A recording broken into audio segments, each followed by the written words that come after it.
অনেক সময় দেখা যায় আমাদের বন্ধু বান্ধব আত্মীয় স্বজন তাদের ব্যক্তিগত বা প্রাতিষ্ঠানিক প্রয়োজনে বা ব্যবসায়িক প্রয়োজনে অনেক সময় অনেক ব্যাংক বা আর্থিক প্রতিষ্ঠানের কাছ থেকে ঋণ নিয়ে থাকে।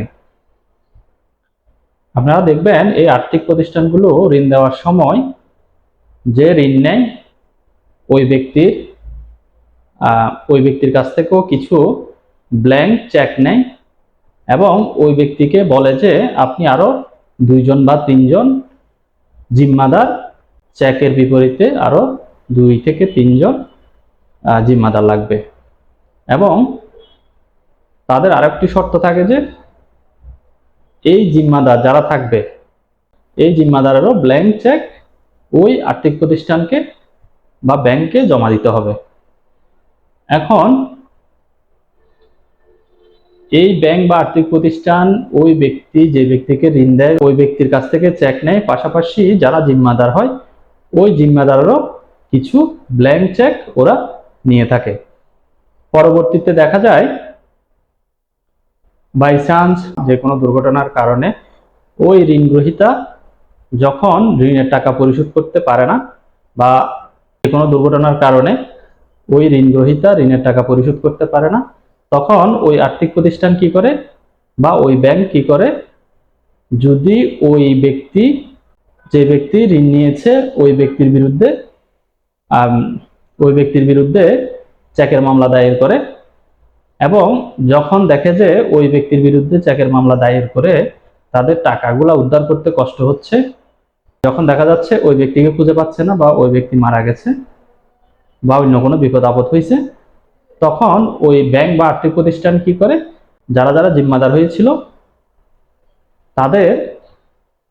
তাদের কাছ থেকেও যে ব্ল্যাঙ্ক চেক নিয়েছিল ওই চেকগুলো দিয়ে এই জিম্মাদারের বিরুদ্ধেও ব্যাংক বা ওই আর্থিক প্রতিষ্ঠান কি করে মামলা করে দেয়, চেকের মামলা করে দেয়। তখন যারা জিম্মাদার হয়েছিল তারাও ফেঁসে যায় এবং এই চেকের মামলা হওয়াতে ওই জিম্মাদাররা একটা বিপদে পড়ে যায়।